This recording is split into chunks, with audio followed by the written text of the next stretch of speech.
Жаныбек Калканович, сиздин баяндамаңызды уктук. Бул эми мурдагы чакырылышта дагы концепциясын кабыл алдык. Бул негизи азыркы замандын талабы. Бул мыйзам долбоорун колдошубуз керек. Себеби бүгүнкү күндө күндөн күнгө эми жылдан жылга биз эми сандан сапатка өтүү максатында анан эми канткенде санариптешип ушул тармакты өркүндөтөбүз деген маани. Жаныбек Калканович, бүгүнкү күндө могул же болбосо акыркы 2025-жылы биздин мамлекет боюнча канча асыл тукум чарба ачтыңыздар? Же болбосо жалпысынан канча чарба бар бүгүн? Жалпысынан 185 чарба бар. Биз жакында ошол мониторинг жасап бир сыйра карап келдик. Анын ичинен жанагы плен продажа менен иштеген чарбаларды калтырабыз дагы, эгер плен продажа жасаган чарбаларды алардын эмесин лицензиясын алып туруп кайра жаңы чарбаларды киргизебиз. Рахмат. Анан ошондой эле ушул мыйзам долбоорду алып чыкканда бир кайсы бир деңгээлде, жерлерде, райондордо сиздер фермерлер менен ошол мал баккан, кой баккан биздин чабандар менен бир коомдук талкуу же болбосо бир жолугушууларды өткөрүп, алардын сунуштарын камтыдыңыздар ушул жака? Муну 2025-жылы биз жүргүзгөнбүз, коомдук талкууда болгон. Мына бул жерде адистер отурат, жерлерде да окутуулар жүргүзгөн, ошолор боюнча окутуулар жүргүзгөн. Алардан да сунуштар кирген, ошо сунуштарды да бияка биз ошол мыйзамды жасаган учурларда колдондук. Ушул мыйзамга коомдук талкуунун алкагында жөнөкөй ушул фермерлерден канча сунуш келди, кайсыларды камтыдыңыздар ошолорду? Ошол боюнча азыр ошол калымдар мыктыбек кошумчалап койсунчу, как раз ошол окутуу боюнча сунуштардын баарын кабыл алган. Саламатсыздарбы? Бул боюнча бул мыйзам негизи 2024-жылдан бери иштелип келатат. Бул мыйзамды иштелип чыгууда ар бир райондо жерлерде фермерлер менен талкуулар болду. Бул талкуулардын биринчи эле сунуштардын бири мына жасалма жол менен уруктандырууну биз жолго коюп баратабыз. Жасалма жол менен уруктандырууда дагы бир топ жерлерде көйгөйлөр бар. Ошону жолго салуу, жасалма жол менен уруктандыруунун жоосун иштеп чыгуу. Аларда бүгүнкү күндө Кыргызстан боюнча 302 жасалма уруктандыруу пункт иштеп жатат. Ал иштеп чыгууда. Анын жобосун иштеп чыгыш үчүн бизде азыркы иштеп жаткан мыйзамыбызда ссылка жоктугунан беките албай калдык. Себеби алар элдердин баарын уруктандырып бериш керек. Уруктандырып берүүдө алардын бирден бир канча сомдон кылдырыш керек, жобосу жок. Жасалма жол менен уруктандыруу кандай талаптарга жооп бериш керек дегендер бир сунуш болгон. Андан сырткары дагы бир жобо иштелип чыгыш керек болчу, экспорт, импорт боюнча. Ошол жободо дагы бир топ ошол фермерлерден сунуштар келип чыккан, биз бир тартипке келтиришибиз керек деген. Ошонун тартибинде да жоболор иштелип чыкканда, бүгүнкү күндө иштеп жаткан мыйзамда мындайча айтканда ссылка жок болгондугунан биз ушул мыйзамды иштеп чыгууга түрткү болду. Эсимде бир где-то 11 сунуш түшкөн. Общий мындай подытожить эткенде көп эле сунуштар түшкөн, бирок основном ушул сунуштардын ошол жана экспорт, импорт боюнча, анан кийин жана заявкаларды кабыл алуу боюнча ошо как раз тиги мурунку депутат дагы кошумчалап кетпеди, ошол Эрбаев жанагы санарипке киргизип, үйүнөн эле эмеге киргизүү боюнча жанагы өзлөрүнүн данныйларын киргизет. Дыйкандар да ошондой сунуш берген, ошону да киргизгенбиз. Анан кийин ошол жанагы искусственный асыл тукум уруктандыруу боюнча да көп сунуштарды беришти. Чоң рахмат, Жаныбек Калканович. Бул жерде эмне себептен сурап атам? Себеби биз эми жерлерге барганда же болбосо кат аркылуу, ОЗК аркылуу биздин жөнөкөй жарандар ушул тармакты мындай көп сурашат да.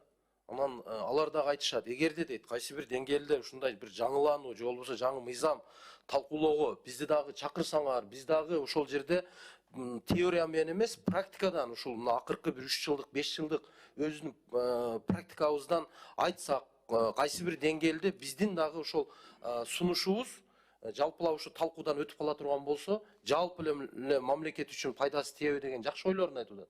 Ошондуктан мен айтайын дегеним, жерлерде, ушул райондордо рубардын жетекчилери, жалпы сиздердин адистериңиздер түзмө-түз ошол биздин асыл тукум чарбанын жетекчилери менен же болбосо фермерлер менен байма-бай ушу жыйындарды өткөрүп, алардын сунуштарын алып сиздерге берип турса, бул ушул же болбосо ушуга окшогон мыйзамдарды бир сапаттуу кылып, жакшы кылып туруп, ушу жөнөкөй ушул малчыларга асыл тукум чарбанын жетекчилерине пайдасы тие турган мыйзамдарды кабыл алсак, андан кийинки ишмердүүлүгү жакшы болмок да.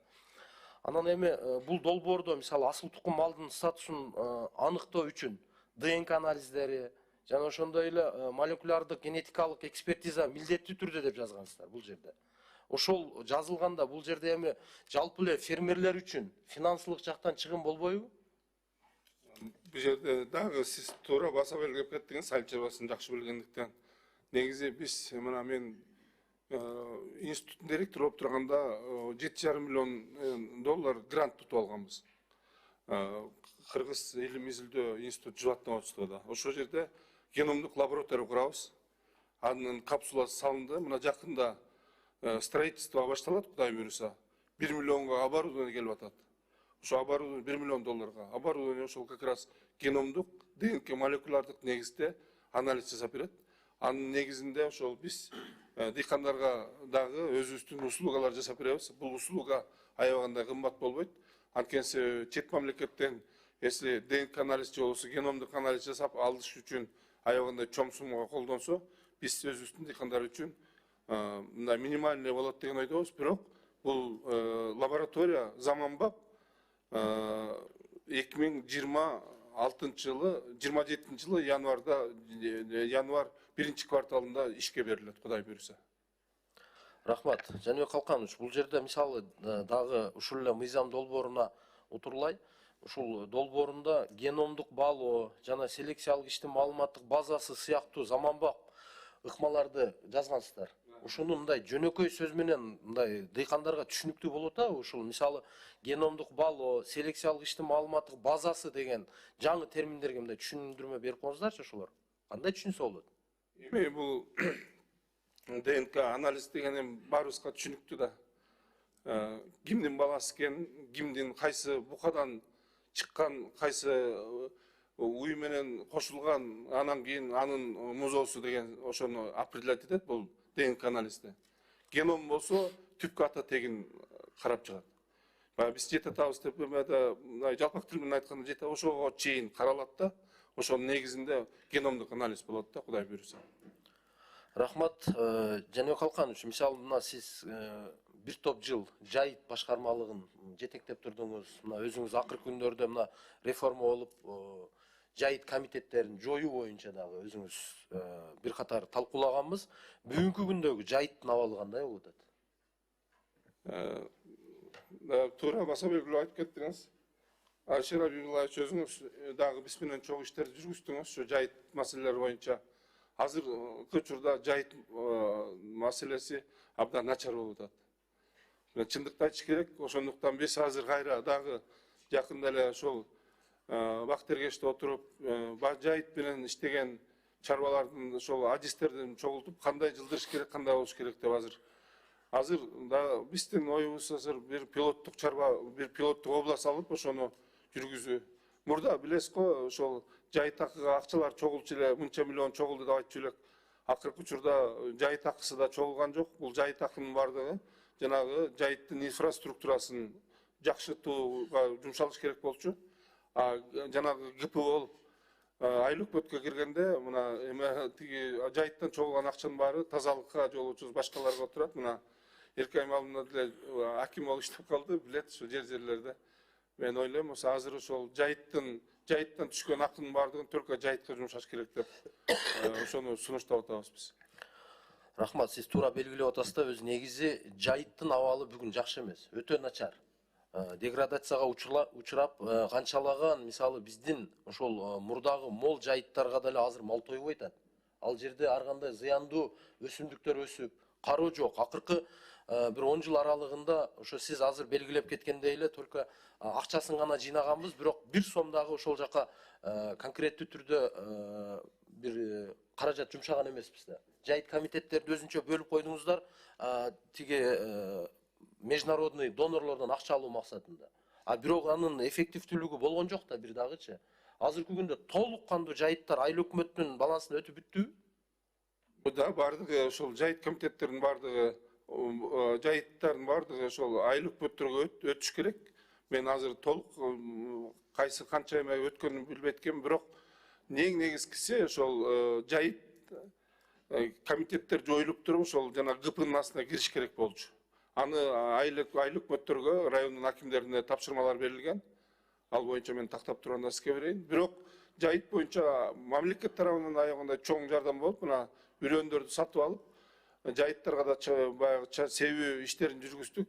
Ошону дагы ошо жерлердеги жайыт комитеттердин мындай шалакылыгы менен кээ бир учурларда жайыттарда жакшы мындай ошо жайыт үрөндөрдө жакшы себилбей калды. Ошондуктан ошону дагы мониторинг жасап жүргүзүп атабыз. Мына азыр Грохус, анан кийин жанагы нано технология боюнча азыр Махабат Эргешевдин айтып кеткендей, жанагы Сумкар уяда дагы барып, атайын ошону пробный жасап келдик, пилотный кылып.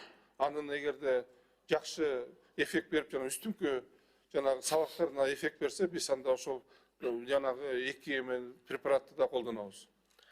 Рахмат. Себеби азыр мына сиз айткандай, 2 жылдан бери только ушу сөз менен эле айтып келип атабыз да, өткөрүшүбүз керек, өткөрүп атабыз, пилотный баштап атабыз деп. Ошону жетекчилик алып туруп, өзүңүз көзөмөлүңүзгө алып койсоңуз, себеби эми райондук администрациянын жетекчилери, ошол эле сиздердин ар бир райондогу рубар жетекчилери түзмө-түз сиздерге баш ийет да. Эми сиздер тапшырманы берсеңиздер, айыл өкмөттөргө мындай талапты койсо, бул эми бат эле өтө турган нерсе. Ал жерде эми эмне себептен өтпөй атат? Себеби буга чейинки жайыт комитеттер кайсы бир деңгээлде ал жерде өзүнүн ордуларын таап алышкан. Алар бергиси келбейт.